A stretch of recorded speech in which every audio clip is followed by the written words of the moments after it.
On ouvre à présent une page consacrée à la fin de vie. Une loi pourrait voir le jour à la fin de l'été. Pendant plusieurs mois, une convention citoyenne a travaillé sur le sujet et la majorité des participants s'est déclarée favorable à une loi permettant une aide active à mourir, comme c'est déjà le cas en Suisse et en Belgique. C'est aussi le combat de l'Association pour le droit à mourir dans la dignité. Jean-Bernard Vitiello avec Audrey Lally.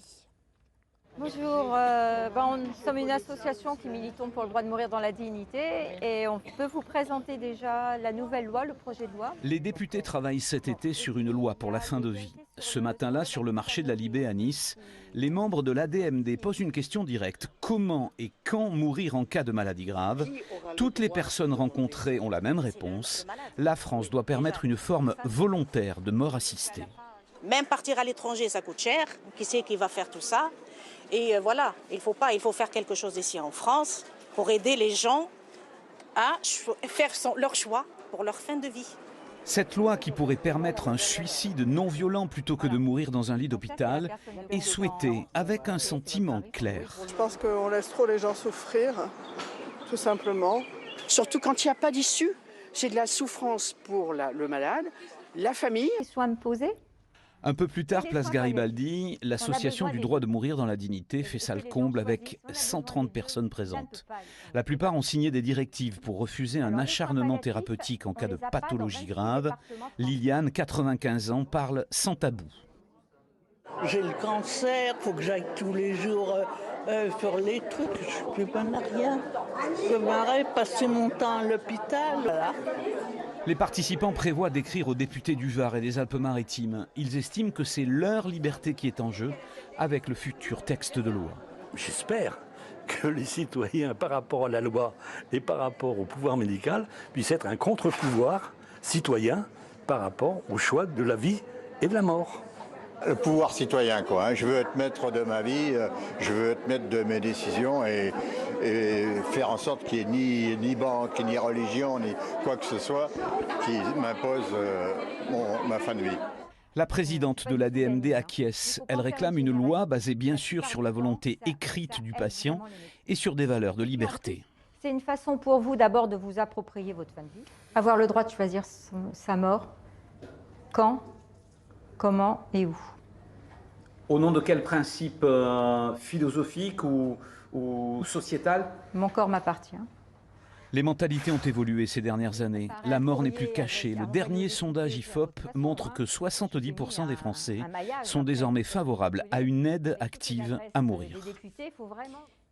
Et justement, en attendant ce type de loi, certaines personnes sont contraintes de se rendre à l'étranger pour que leur dernière volonté soit respectée. Nous avons rencontré Brigitte. Elle est atteinte d'un cancer qui a récidivé. Jean-Bernard Vitiello avec Denis Pardano. Brigitte aime regarder Nice et la baie des Anges. Opérée et soignée pour un cancer il y a 13 ans, elle pensait pouvoir profiter de sa retraite. Mais récemment, tout a basculé. Depuis 13 ans, j'allais, 12 ans, merveilleusement bien. Et là, le choc, au mois de novembre, donc, où on m'annonce qu'il y a une récidive. Donc, on voit une grosseur ACR5, donc c'est quand même très important. J'ai décidé donc de refuser, j'estimais que c'était mon choix, de ne pas me refaire soigner.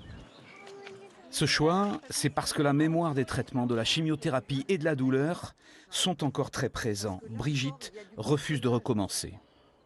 Bon, on sait aussi que quand c'est une récidive, il y a quand même moins de...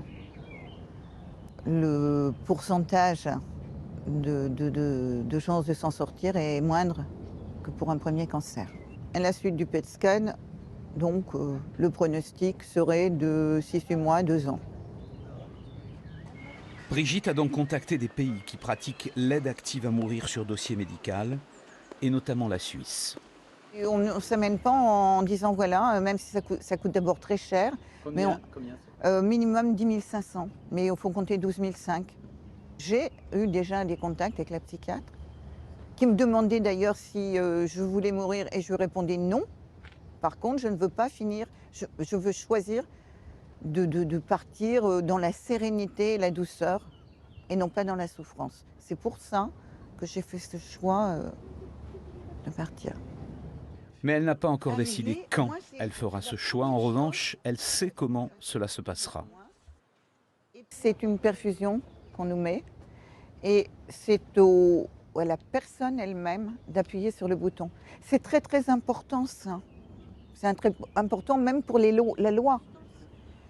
Et ce qui donne aussi de la force à cette femme, c'est que tous ses amis et sa famille ont compris son choix.